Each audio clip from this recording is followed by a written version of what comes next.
Hi friends, இப்போ நம்ம சக்திவேல் பார்க்க போகிற சக்திவேலில் வந்துட்டு நம்ம சக்தி ரைட் ஆகிடுச்சேன்னு அவசரமாக ஒடியாறாங்க. அறக்க பறக்க இங்கே ஒடியாந்தா இங்கே ஆஃபீஸில் திட்டு வாங்குறாங்க. என்னங்க பண்ணுறது, வேலைக்கு போகிற பொண்ணுங்களுக்கெல்லாம் வீட்லேயும் வேலை செய்யணும், இங்கே வந்து வேலை செய்யணும். வீட்டில் உள்ளவங்களும் புரிஞ்சுக்க மாட்டாங்க, ஆஃபீஸில் உள்ளவங்களும் புரிஞ்சுக்க மாட்டாங்க. ஆஃபீஸில் உள்ளவங்க ஏன் புரிஞ்சுக்கணும்னு நினைப்பாங்க, ஏன்னா சம்பளம் கொடுக்குறாங்கல்ல, அதனால் என்ன வேணால் பேசலான்ற நினப்பு இப்போ இருக்க காலகட்டத்தில் முக்கால்வாசி பேத்துக்கு இந்த மாதிரி இருக்காங்க.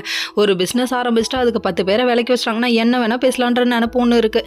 சரி விடுங்க, அதை மாற்ற யாராலே முடியும். சரிப்பா, திட்டு தான் வாங்கியாச்சு, அப்செட் ஆகாத, நார்மல் மூடுக்கு வந்துரு அப்படின்னு சொல்லிட்டு இவங்க ஃப்ரெண்டு வந்துட்டு அவர் வான்னு கூப்பிட்டு போயிட்டாங்க. அதுக்கப்புறம் அங்கே போனால் கொஞ்ச நேரத்தில் திடீர்னு வேலைனோட அலப்பறாங்க. என்னன்னு பார்க்குறீங்களா, லஞ்சை விட்டுட்டு வந்துட்டேன்னு கொண்டு வந்து கொடுக்க, நான் லஞ்ச் ஆல்ரெடி எடுத்துகிட்டு வந்துட்டேன், இது வாங்கிட்டு போ, மாமாவோட லஞ்சு மாமாவோட ஸ்பெஷல்னு சொல்கிறாரு. டே, உன் ரொமான்ஸுக்கு ஒரு அளவு இல்லாமல் அக்கப்போர் இல்லாமல் போயிட்டு இருக்குடாப்பா சாமி அப்படிங்கிற மாதிரி இருக்குது.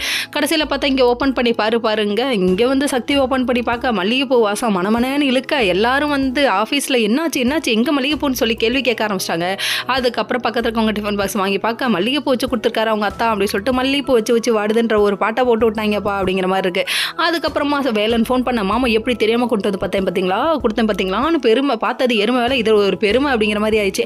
அதுக்கப்புறம் என்ன வேலைவா திறமையான கைத்தொழிலாம் வச்சுருக்கீங்க அப்படின்னு சொல்லிட்டு கலாய்க்க ஆரம்பிச்சிட்டாங்க அவங்க. அதுக்கப்புறம் வெக்கப்பட்டுக்கிட்டு ஒரு ஃபோனை வச்சுட்டாரு. இன்னொரு பக்கம் நம்ம மீனாளுங்க வீட்டுக்கு வராங்க. வீட்டுக்கு வந்தோடனே பண்ணாத அலப்பறை பண்ணுறாங்க. கௌரியை கூப்பிட்டு வராங்க. கூப்பிட்டு வந்தோடனே அவள் பொசசிவ்னஸ் பொங்குது. நான் கன்சீவாக இருக்கேன், இது சொன்னீங்களா அப்படிங்கிறது என்ன, ஏமா அவங்களும் கன்சீவாதாமா இருக்காங்க, ஏமா இந்த அலப்பறை அடிக்கிற அப்படிங்கிற மாதிரி ஆயிடுச்சு. Okay friends.